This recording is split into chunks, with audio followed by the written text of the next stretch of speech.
I feel like as O-line, like we work harder than anybody else. It's a lot more, expectation because, we are the strength of the team. We the hogs. We the big guys in the front that, carry the load. So, we always going to get, accused of everything. When something go wrong, it's the O-line fault. But the biggest key to that is, not letting the outside noise come in and just know that you got the guy to the right and the left of you. You know what I'm saying? So, that's really the biggest key in O-line, just being there for your brother, being able to count on each other and just go to war with each other, man. Go to war and, lay it all out on the field. Weirdos are going to come after y'all. Prime got draws, man. What's wrong with y'all? Prime got draws with great packaging. Oh, no. I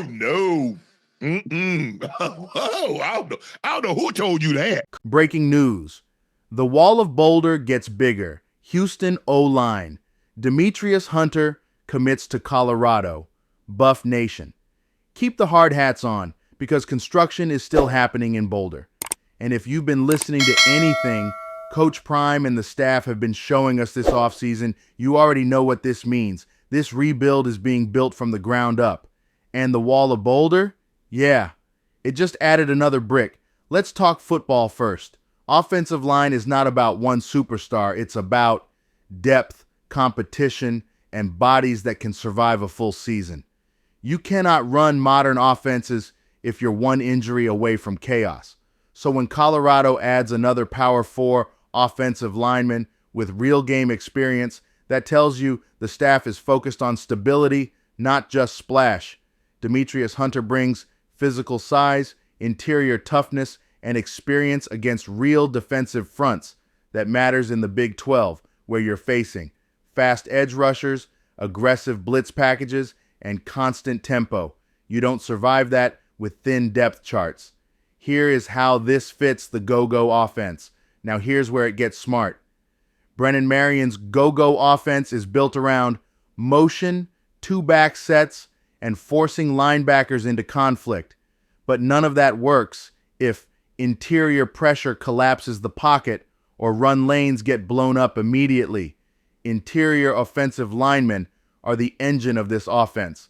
They have to combo block, pass off stunts, and recognize delayed blitzes. If the interior collapses, the misdirection disappears. Adding Hunter gives Colorado more rotation options, better protection flexibility, and more confidence calling inside run concepts, which means more play action, deeper routes, and sustained drives. That's how you actually open up the offense. This commit fits perfectly with what we've been saying all offseason. Colorado isn't just chasing stars right now. They're chasing proven production, positional need, and roster balance. You stack tackles, interior linemen, defensive linemen, linebackers. Then you layer skill players on top of that foundation. That's not flashy recruiting. That's winning football recruiting. And you can tell the staff learned from last season. When protection breaks down, nothing else works. So now they're fixing the root of the problem. Let's be real. Everybody looks good in September, but in November, when legs are tired and injuries pile up, that's when offensive line depth decides games. Hunter isn't just here to fill a locker. He's here to compete for reps, push starters, and keep the standard high in practice. That's how units get better. Iron sharpens iron in the trenches.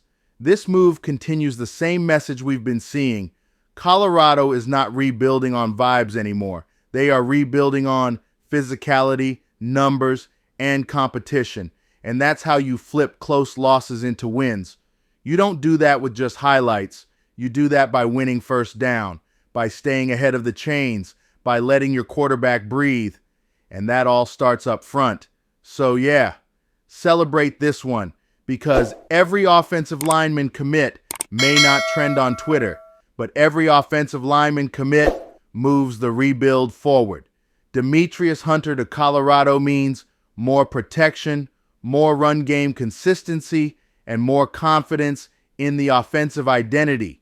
The Wall of Boulder is not done yet, but it is definitely getting stronger. And Big 12 defenses, they might want to start watching some trench film, because Colorado is done getting pushed around.